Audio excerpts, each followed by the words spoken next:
नमस्कार दोस्तों, हमारे चैनल में आप सभी का स्वागत है।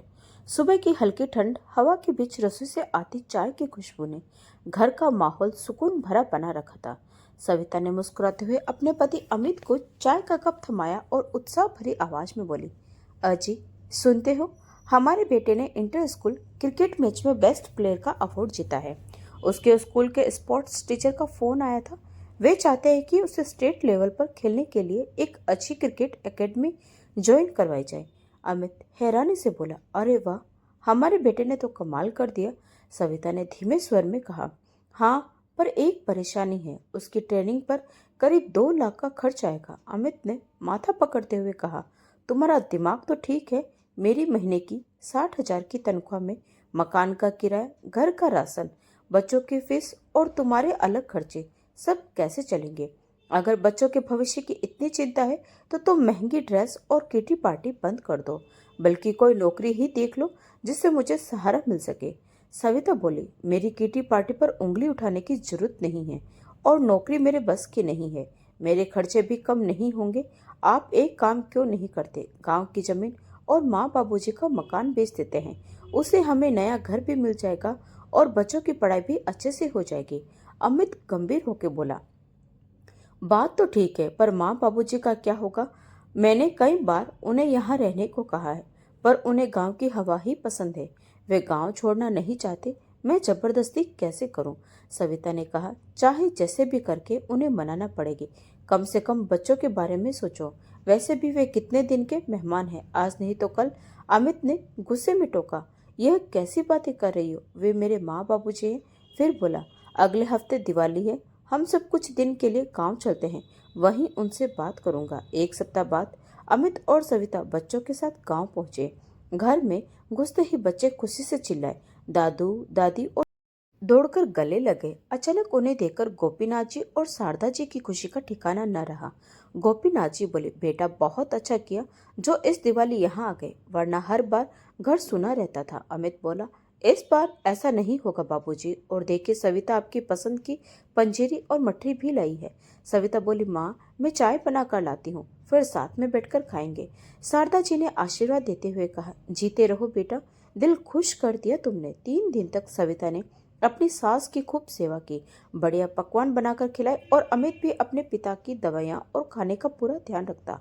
एक दिन रात के भोजन के समय गोपीनाथ जी अपने बेटे से पूछने लगे, बेटा शहर में सब कैसा चल रहा है? अमित बोला, बस बाबूजी क्या बताऊं, आमदनी अठन्नी और खर्चा रुपया। आधी तनख्वाह तो किराए में ही निकल जाती है, समझ नहीं आता बाकी खर्चे कैसे पूरे करूं। उसी समय रसोई में रोटियां सेक रही सविता यह सब बातें सुनकर तुरंत आ गई और मौके पर बात रखते हुए बोले, माँ बाबूजी क्यों ना हम एक काम करें, गांव का मकान बेच देते हैं और शहर में बड़ा घर लेकर हम सब मिलजुल कर रहें। आखिर आपको भी तो अपने बच्चों से सेवा पाने का अधिकार है।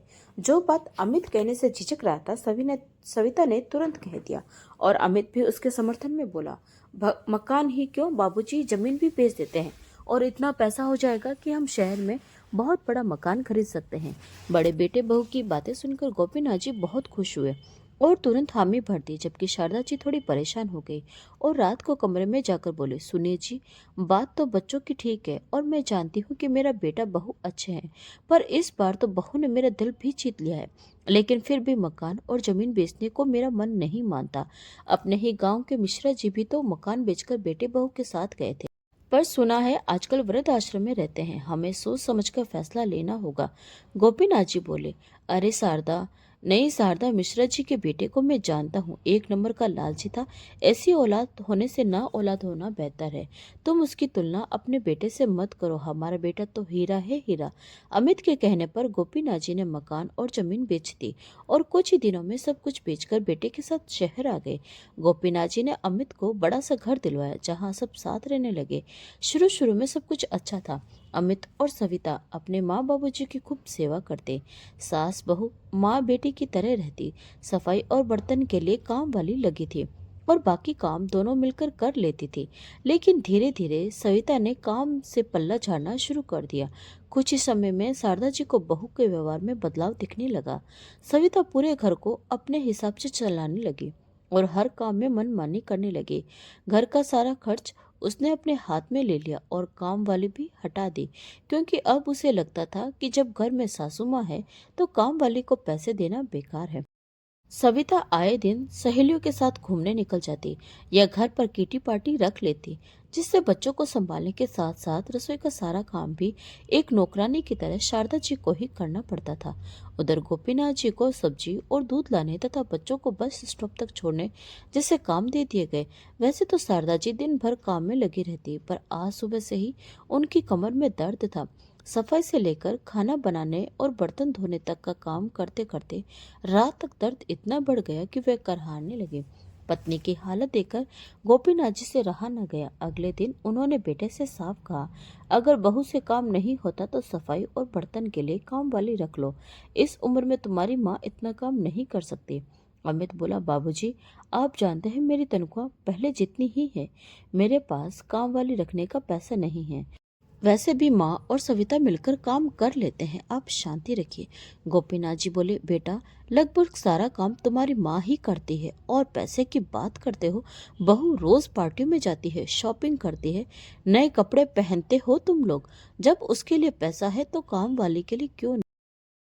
आखिर तुम्हारी माँ भी इंसान है। यह सुनते ही सविता तमतमा उठी और बोली, बाबूजी, आप मेरे बारे में ऐसा कैसे कह सकते हैं? मैं दिन भर घर का काम करती हूँ, और अगर थोड़ी देर सहेलियों के साथ बाहर चले जाऊं तो इसमें क्या हर्ज है? और फिर आप दोनों दिन भर करते ही क्या है? अगर थोड़े हाथ पर चला भी लिए तो कौन सी मुसीबत आ गई? बहू की बातें सुनकर शारदा जी और गोपीनाथ जी अवाक रह गए, और उनका बेटा अमित गुस्से भरी निगाहों से उसे कमरे में आने का इशारा करके चला गया। जैसे ही सविता कमरे में आई, अमित बोला, सविता, थोड़ी तो शर्म करो। उनका ही सब कुछ लेकर आज तुम ऐसी बातें कर रही हो। अमित की बात सुनकर सविता भड़कते हुए बोली, तो क्या गलत कह दिया मैंने? उनके कारण मैं अपने आप को नहीं बदलूंगी। मैं पार्टी में भी जाऊंगी और नए डिजाइन के कपड़े भी खरीदूंगी, और अगर उन्हें ऐतराज है तो वे लोग अपने गांव वापस जा सकते हैं। अमित बोला, तुम ऐसा कैसे कह सकती हो? वे लोग सिर्फ हमारी खातिर अपना सब कुछ बेचकर यहाँ आए थे, और तुम्हें भी मालूम है उनके यहाँ रहते हुए तुम्हें कितनी सहूलियत है। अच्छा खाना, घर की सफाई, बच्चों की देखभाल और घर की चौकसी सब तो वही करते हैं। सविता बोली, मुझे सब मालूम है, लेकिन आज जो तीखी बातें उन्होंने मुझे सुनाई है, उसके बाद मैं उन्हें यहाँ हरगिज नहीं रहने दूंगी। पत्नी की बातें सुनकर अमित सिर पकड़कर बैठ गया, पर सविता ने ठान लिया था कि वह सास ससुर को चैन से नहीं रहने देगी। कुछ दिन यूं ही बीत गए। आज गोपीनाथ जी और शारदा जी की शादी की सालगिरह थी। यह दिन गोपीनाथ जी के लिए बहुत खास था, इसीलिए वह सुबह सुबह नहा धोकर तैयार हो गए। जैसे ही वे कमरे से बाहर निकले, सविता ने उनके हाथ में थैला और पैसे थमाते हुए कहा, बाबूजी, सब्जियां खत्म हो गई है, ले आइए। और हाँ, हरी मिर्च और धनिया पत्ती लाना मत भूलिए। गोपीनाथ जी ने देखा कि अमित भी दफ्तर जाने को तैयार चाय नाश्ता कर रहा था। वे उसके पास आए और बोले, बेटा, तुम्हें पता है आज का दिन मेरे लिए कितना मायने रखता है? मैं तुम्हारी माँ को एक सरप्राइज देना चाहता हूँ। यह कहकर उन्होंने उसे कुछ पैसे मांगे, तो अमित बोला, बाबूजी, मैं तो महीने की तनख्वाह सविता को दे देता हूँ, आप उसी से ले लीजिए। और यह कहकर वह चला गया। गोपीनाथ जी ने उम्मीद भरी नजरों से बहू की ओर देखा तो सविता आंखें तर्रेती हुई बोली, बाबूजी, आपको पता है इन्हें कितनी तनख्वाह मिलती है? इतनी महंगाई में गुजारा मुश्किल है। आपकी कमाई भी अब नहीं रही, और इस उम्र में सरप्राइज सूझ रहा है। पुराने शौक छोड़िए और राम का नाम लीजिए। जितने पैसे दिए हैं उतने में सब्जी आ जाएगी। फालतू खर्च के लिए मेरे पास पैसे नहीं हैं। इतना कहकर वह चले गए। गोपीनाथ जी स्तब्ध खड़े रह गए, स्वयं को लाचार और ठगा सा महसूस कर रहे थे।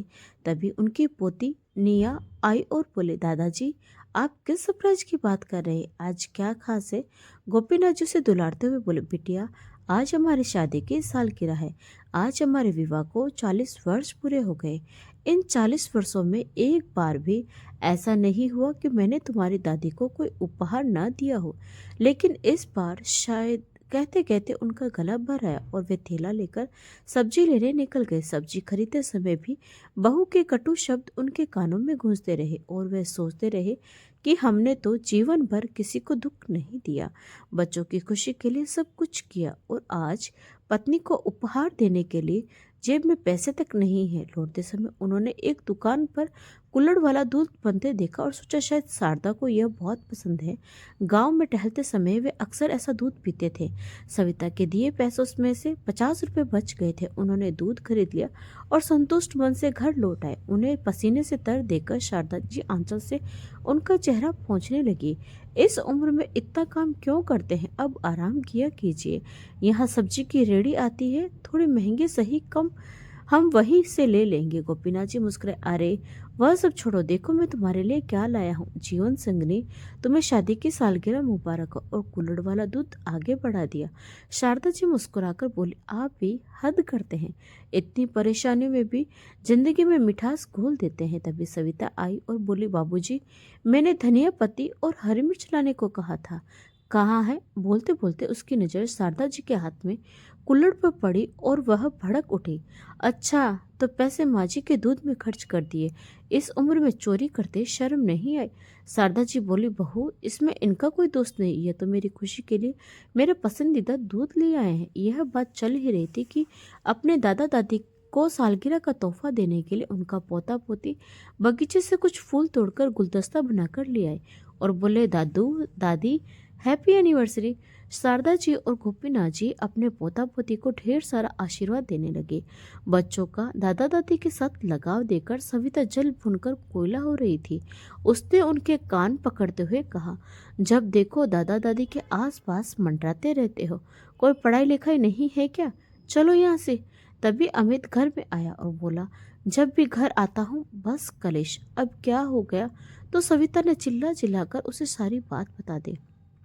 उसकी बात सुनकर अमित अपने माँ बाबूजी के पास आया और बोला, आप दोनों इस घर में शांति से नहीं रह सकते क्या? जब से आप लोग आए मेरा जीना दुश्वार हो गया है। और बाबूजी, आपकी कमाई अब रही नहीं तो अपने पुराने शौक पर भी लगाम कसिए। यह सुनकर गोपीनाथ जी को गुस्सा आ गया और बोले, तुम्हारी हिम्मत कैसे हुई हमसे इस तरह बात करने की? यह मत भूलो कि केवल हमारी वजह से आज तुम लोग इस घर के मालिक बन बैठे हो। अमित बोला, कोई ऐसा नहीं किया आपने, सभी माँ बाप अपने बच्चों के लिए करते हैं। और गुस्से में पैर पटकता हुआ अपने कमरे में चला गया। शारदा जी और गोपीनाथ जी बेटे बहू के रवैये पर हैरान थे। गोपीनाथ जी ने पत्नी की ओर देखा जो तो उनकी आंखों में आंसू थे। बस अब बहुत हुआ, यह सोचकर वे अलमारी खोलकर कुछ टटोलने लगे। अगले दिन सुबह अमित नौकरी पर जाने के लिए जूते पहन रहा था।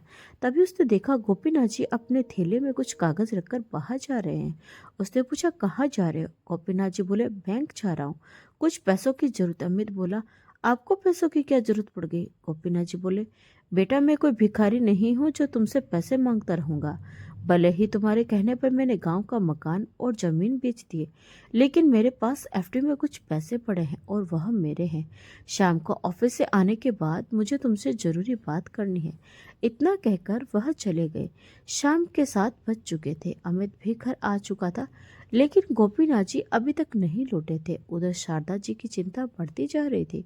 करीब 7:30 बजे जब गोपीनाथ जी लौटे तो उनके हाथों में कुछ उपहार थे। शारदा जी बोली, अजी कहाँ चले गए थे? मुझे बहुत चिंता हो रही थी। गोपीनाथ जी ने देखा, जहाँ पत्नी की आंखों में घबराहट थी वहीं अमित और सविता उन्हें गुस्से से देख रहे थे। बेटे बहू की ओर गहरी नजर डालते हुए गोपीनाथ जी बोले, अरे भाग्यवान, कल सालगिरह पर तुम्हें कुछ दे नहीं पाया। तुम्हारी साड़ियाँ पुरानी हो गई थी ना, इसीलिए आज तुम्हारे लिए पसंद की सिल्क साड़ी लाया हूँ और तुम्हारी मनपसंद दाल मखनी और पनीर भी लाया हूँ।